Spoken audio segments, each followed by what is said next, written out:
A hell of a way to start this video, Devin. You found the nut? Yeah.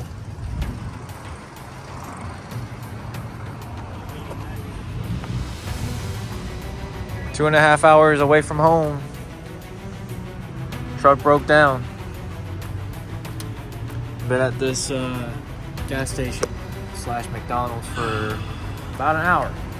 And Cody's on his way to pick us up on a flatbed or with the gooseneck trailer. And we have just figured out what the problem is. The lever on the actuator for the turbo, it had come loose. We were about 2 hours away looking at a truck, like a project truck for his father-in-law.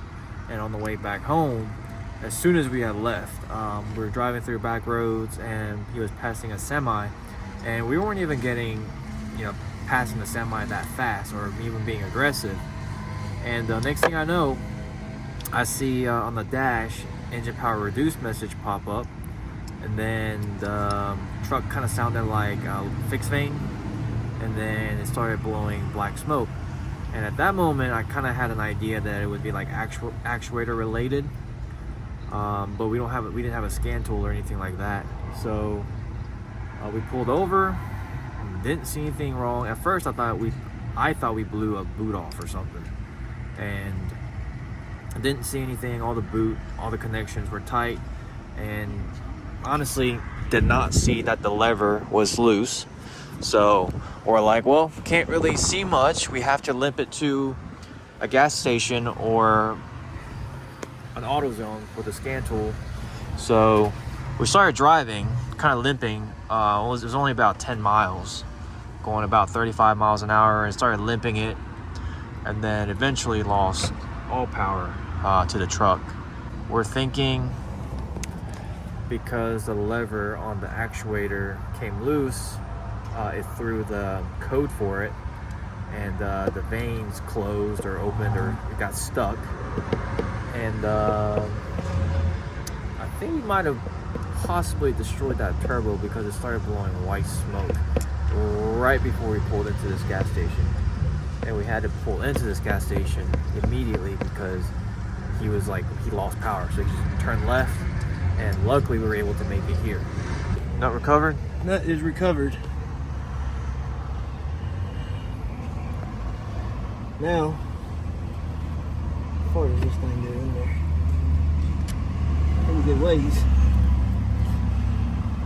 Now to figure out how to fit the damn nut in there. It'll be hard. You have to take the actuator off, I think. Pretty sure.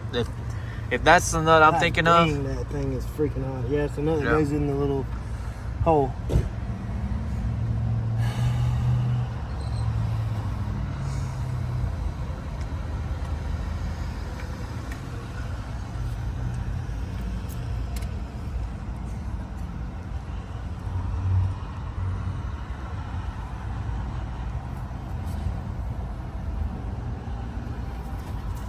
What do you think we should do?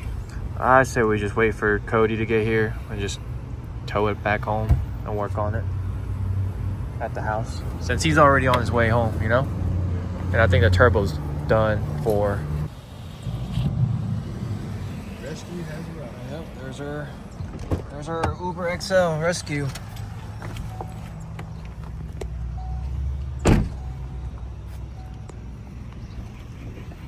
Cody to the rescue.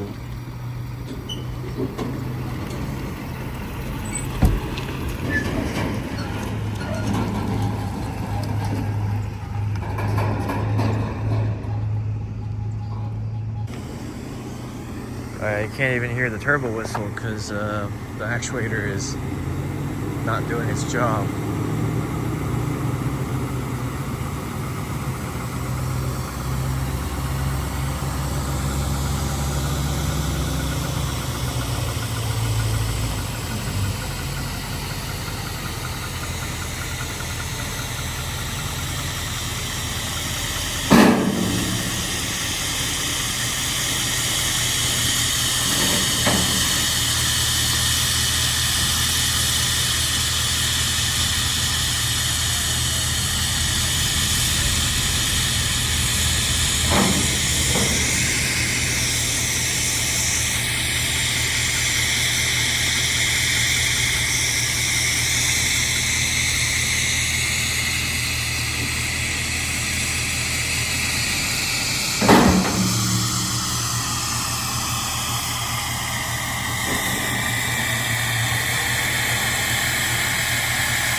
close the ramp? Nope, I don't think so.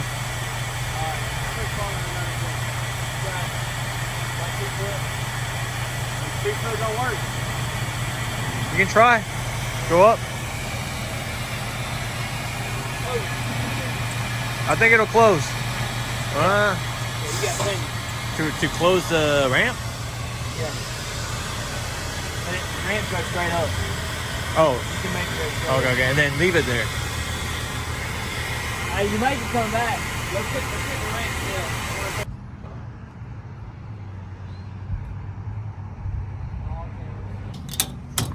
She ain't going nowhere, baby. All right. That's how you know it's solid. Unless she falls off, you can be riding out. That's right. Insurance claim. I'm going to the bathroom. Okay. I'm about to say, you driving, you the CDL equipped driver here. Are you overweight? Probably. So that's 17,000. However much that weighs, 10. So we're sitting about, if this was a 10,000 pound truck, we'd be sitting at 27. So he's the only one that can drive it. Yeah, that's true. But he's got the legal rights to drive it. Yeah, he's got the legal rights to drive it. The only thing they would dock him for is that the truck doesn't have the correct tag on it. True. So they would dock him for that, but I would obviously pay for that. Or no, Mr. Edward would pay for that. Yeah, the owner of this truck. The owner of this truck would pay for that. Which is your father-in-law. Thank goodness he has Thank God, I got the Cabela's car. Yeah. Well, thank goodness he's got a Denali 3500. Yeah. It was supposed to have been a dually, but because it's a single rear It wheel. was supposed to be this, Yeah. but they gave him this. Yeah. But you know what I just thought of? What? Literally like a 25-cent part stranded us Yeah. 2 hours away. Exactly. A 25-cent part stranded us. Left us stranded. But honestly, I did not see that lever. I checked the actuator plug, and I was like, all right, it's tight. What could it be? Well, when I was over there, I was looking, I was like, that lever is sitting all the way on the turbo. And I'm like, that can't be where the actuator lever is too. You got it there? Where you by there? Yep. I was like, damn. This is also exactly why you need a code reader. Handy. We got one in the truck. Because as soon as we pulled over, we could have pulled the code and it would have been actuator, and we would have looked into the actuator a little bit more. But at first, we thought it was a boot that blew, because it happens all the time. Well, I was not expecting to come just right up here to look at a truck, not pulling nothing. Yeah. And have a problem. Exactly. You know what I mean? This would be just like driving around town. Yeah. You know, this could have happened at town on the It way really to could. Taekwondo or whatever. Yeah. Way to work. But now I know that's another spot you need to look. Exactly. Look So at the actuator handle. if you're driving your truck and you have engine power reduced, and your truck, if your truck has a straight pipe exhaust and you hear that you don't get that whistle anymore like that truck, and it just sounds like a fixed vane, then that might be your actuator. And look into the actuator. It could be the connector, because that happened with Holden's truck. That's why I looked for it. Yeah. So it could be the connector that's loose, or the lever on the back that could have came undone. So now you know. You can tell we're sitting heavy in the front. Oh yeah. But this trailer is too small for this truck. Well, on the bright side, we have about an hour and a half ride, and 60-70% of it is all back roads. Hour and 37 minutes. Going about 70 miles an hour. Well, not even 70. I'm about probably 65, 50. Yeah, 55, 60. Funny thing is, I actually went to a college right over there for a semester. And I was like, I know this place. Thank God somebody did, because I was like, I couldn't ever remember the name. Mm-hmm. Where? We thought about trying to limp it over to the college over there and park it, because there's bigger space, but there was this animal clinic that had a perfect big empty parking lot right next to a McDonald's. Exactly. So we had McDonald's for dinner. We've been sweating it. You know, Right. we've been having a good time blaming each other.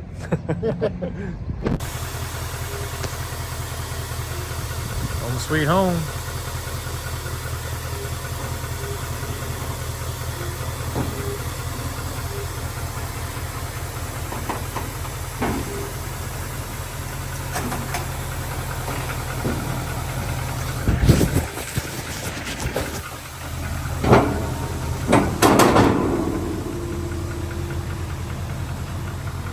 It's dusty. Can't tell if it's dusty or tailpipe smoking.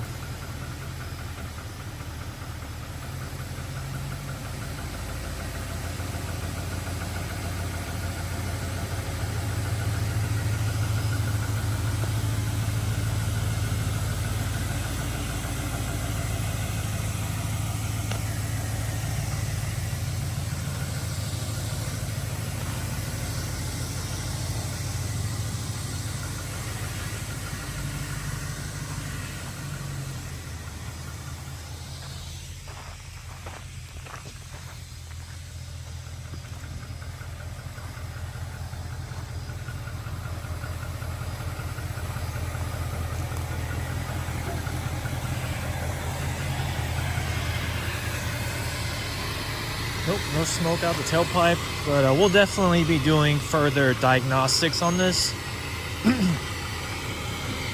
tomorrow. We'll probably pull the downpipe off and see if there's any oil behind there. But on the bright side, there's no oil on the tailpipe right here.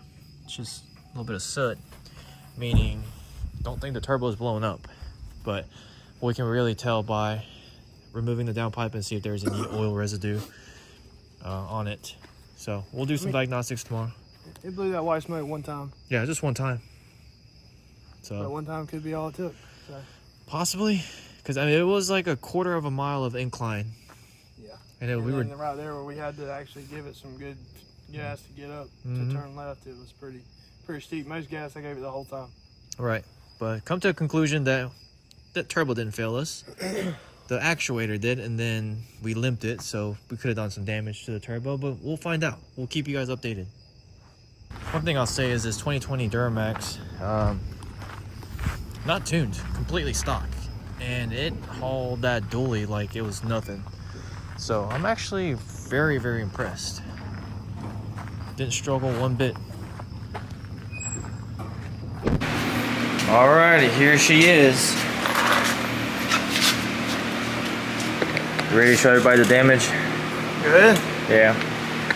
Well, disclaimer, this has nothing to do with Ryan's turbo, but in fact it had everything to do with us. The turbo didn't fail us. It was the lever on the actuator that got disconnected, and it was us trying to limp it 10 miles, not knowing that. And we drove it very slowly too, trying to be careful, which this is kind of the reason why I'm making this video, because I couldn't imagine the amount of turbos that have issues similar to this, levers failing or actuator failing, you know, boot coming off or whatever, and people just driving, ignoring the codes, and you know what I mean? And then just blaming the tuner or the turbo. Because I could see it. At least we drove really slow, like 20 miles an hour. Yeah, like if slow. not, I'd be dumping smoke out everywhere. Yeah. And we knew something was wrong, but we didn't have a code reader or anything. So we were limping it slowly. And even then, you know, this happened. But I couldn't imagine the amount of people that just are driving normally and then code pops up and they just continue driving for 10 miles, you know, going 45, 50 miles an hour, and then kaboom, turbo blows up or something. And automatically blames, you know, the calibrator or the turbo unit. But yeah, this was what happens when a 10, 25 cent part fails. I can't even move the wheel at all. And that turbo has about 2,000 miles on it. Right. It did good for 2,000 miles. It did amazing for 2,000 miles. I mean, you've towed your camper, hay, and all of that. So, oh yeah, it's like melted. It got hot, huh? Oh yeah. Let's see the backside. That's what she said. Oh yeah. Can't see, but man, it is seized up. Oh yeah. And we thought we could reuse this turbo. Yeah, no. So, good old faithful stock charger is gonna go back. We're probably gonna have to do the actuator relearn. We were gonna wait for another 64mm to come, but this is his daily driver and he's got some major camping road trip coming up. Be going to the beach. So it may not come in on time, so we're gonna put the stock charger and then retune it for the stock calibration, not the 64mm calibration, and let it roll. Alrighty, stock turbo back in for now. Just went for a test drive. Did have to flash the different tune, like the original tune before the 64mm charger. Truck drive's great, not as good as the 64mm, and also didn't realize how loud that 64 millimeter with the 9 blade was until you don't have it no more. Yeah, until we started driving it. But the 64 is like, the 9 blade's not that obnoxiously loud, but it is noticeable now that we were driving it, and it's not as peppy as it was. But to conclude this video, make sure to have a scan tool in your vehicle, and don't let some 25-cent part destroy your turbo. It was an expensive lesson that was learned.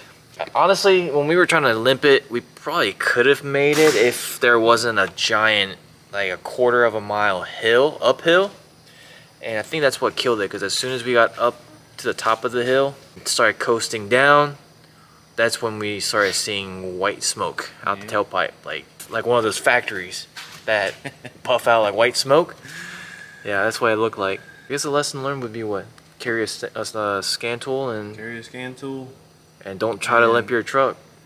Make sure when you do any work on an engine bay, always check all your bolts twice. But I feel like it was tight, but I don't know how it backed off. Maybe it wasn't tight, I don't know. Or if it was tight, then do what we did. Put some red Loctite on that bolt. Yeah, just to make sure it's not coming loose. But it did great for 20,000 miles. 2,000 miles. Oh, 2,000 miles. Yeah, it did great for 2,000 miles, hauling your camper and hay and all of that. But it's just unfortunate. It happens. But this video, I mean, this experience did make me realize like how many people are out there just blaming turbos and tuners when it's like a minor part that goes wrong. So I hope you guys enjoyed it. Devin did not enjoy it. Did not enjoy it. Did not. Yep. Sorry, Ryan. Hope you can forgive me, buddy. It was an awesome turbo. Hope I'm fortunate enough one day to get another one maybe from you. Yeah, he went full on whistling diesel with that turbo. Pretty much. Full on. At least we know that turbo itself is good. We tested it pretty hard for 2,000 miles. So. Yeah, the turbo itself is phenomenal. I would definitely, if I had the money to spend out of pocket right now, I would buy another one. So, all right, we'll see you guys next time. Peace.